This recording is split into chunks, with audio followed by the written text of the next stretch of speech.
O Google anunciou uma nova inteligência artificial, a Gemini, que é o modelo mais potente da empresa até agora. Vamos ver quais são as novidades. Nesta quarta-feira, o Google anunciou um grande avanço em inteligência artificial com o lançamento do Gemini, uma tecnologia que, segundo a empresa, redefine as fronteiras do que é possível em termos multimídia. Ele se diferencia pelo suporte nativo a vídeos, áudios e fotos. Integrado ao Bard, o Gemini amplia as capacidades do chatbot do Google para interagir e responder a um espectro mais amplo de informações. As expectativas com a novidade são altas. De acordo com a Big Tech, o Gemini superou a capacidade humana em um teste de conhecimento e solução de problemas que combina quase 60 temas, incluindo matemática, física e história. Com capacidade de fornecer respostas até a nível de programação, o Gemini poderá até mesmo ajudar programadores. Já a estrutura flexível deve permitir que a tecnologia funcione até mesmo nos celulares mais limitados. A implementação da nova inteligência artificial do Google ocorrerá em duas etapas. Primeiro,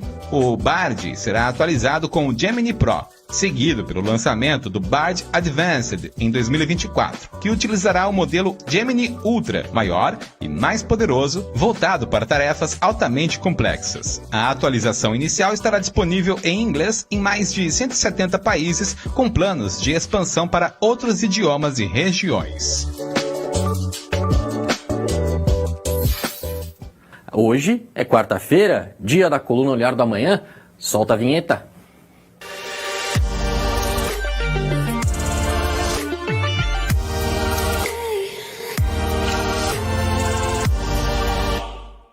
Vamos colocar então aqui na nossa tela o nosso colunista, o neurocientista Álvaro Machado Dias. Opa, que está aqui com a gente já.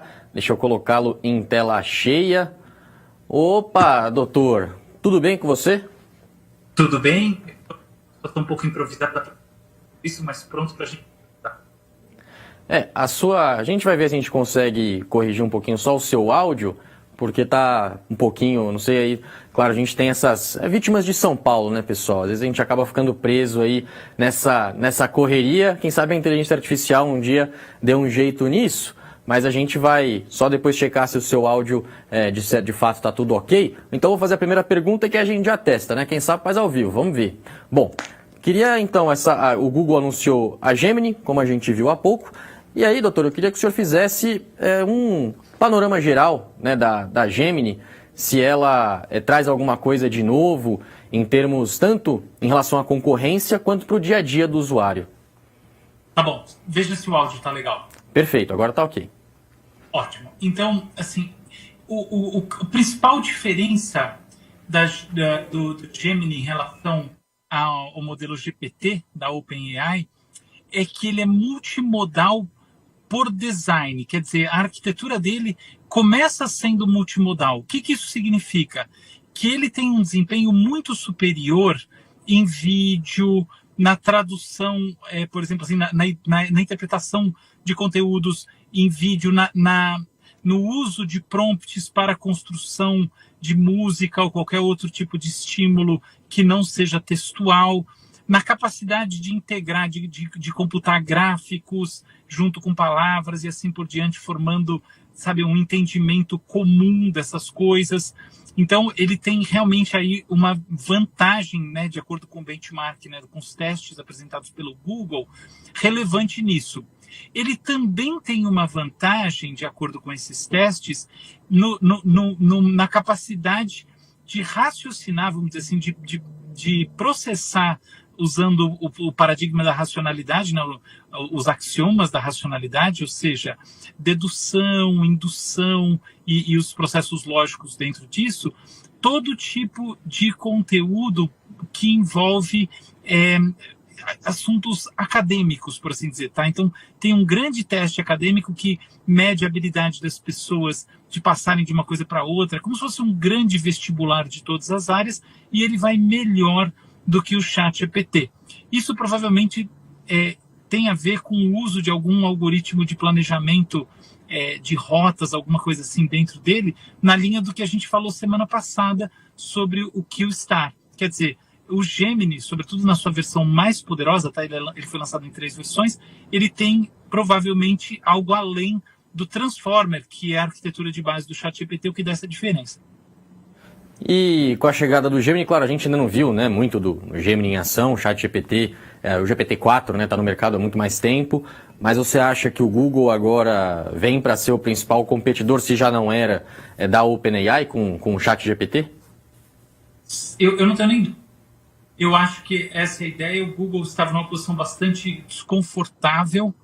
A gente tem que lembrar que Transformer, que é, né, a arquitetura básica, né, a estrutura de base do ChatGPT, foi criado pelo pessoal da DeepMind, do Google.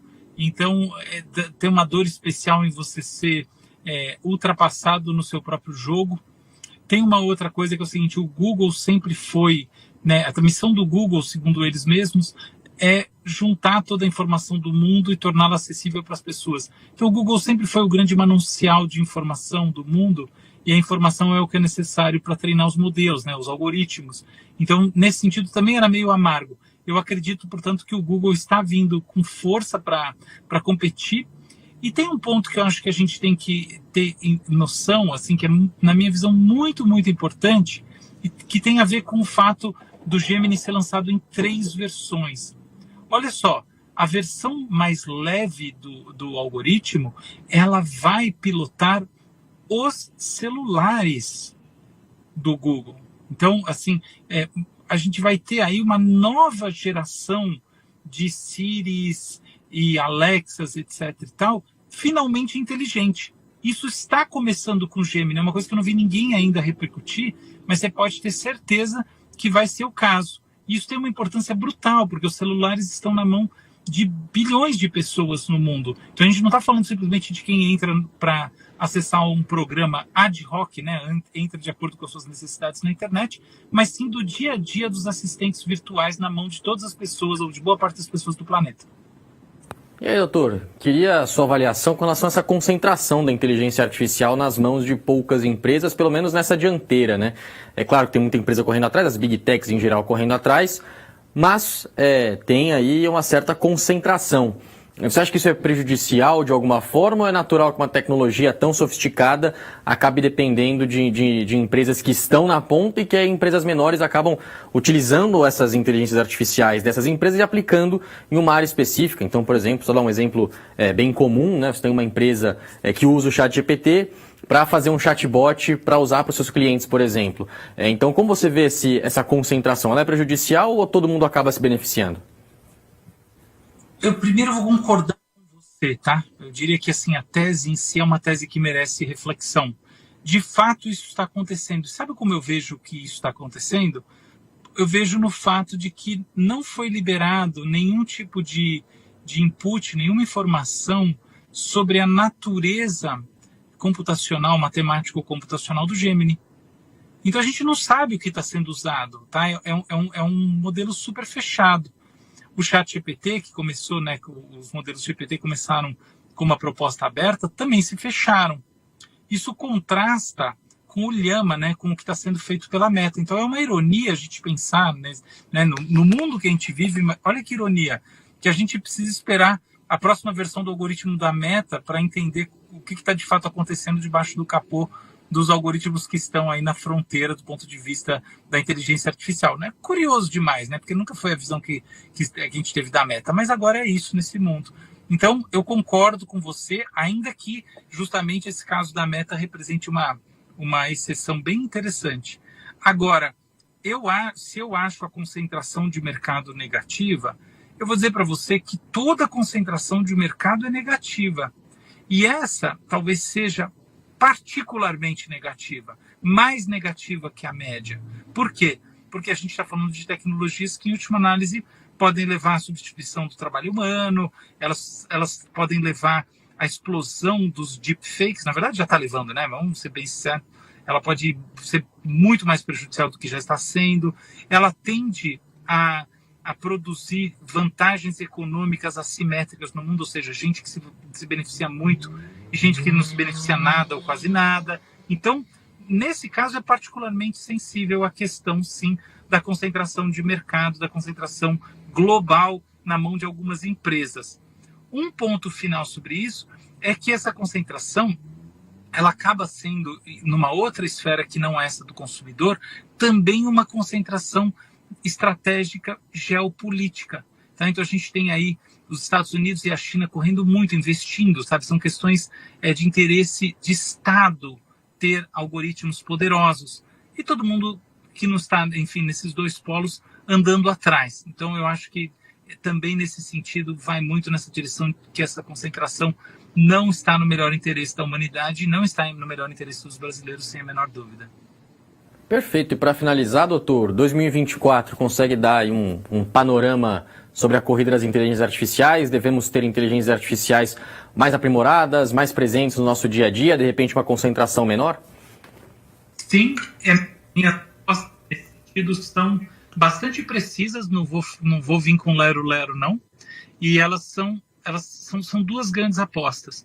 A primeira, que os algoritmos generativos vão incorporar as estratégias de jogo, do tipo AlphaZero e outros mais, que são estratégias que envolvem o chamado reforçamento, o aprendizado por reforçamento, que faz com que o algoritmo encontre as rotas ótimas, ou seja, ele vai pensar de maneira muito mais racional.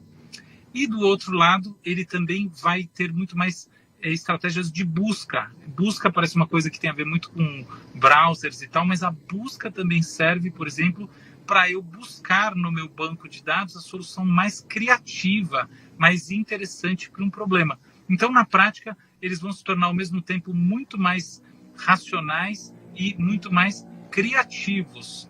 E do outro lado, a minha aposta está numa mudança, numa quebra de paradigma nos assistentes virtuais de celular, o que eu acabei de dizer, tá? Eu venho falando isso faz um tempinho e eu acho mais do que nunca.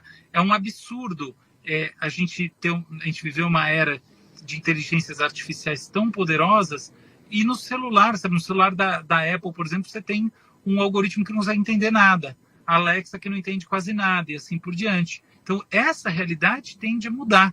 Todas essas empresas vão, tanto a Apple, quanto a Amazon, quanto a Microsoft, quanto o Google, todo mundo está atualizando seus assistentes virtuais pessoais e a gente vai ter aí assistentes personalizados muito mais poderosos rodando nos celulares e em outros aparelhos de baixa demanda computacional.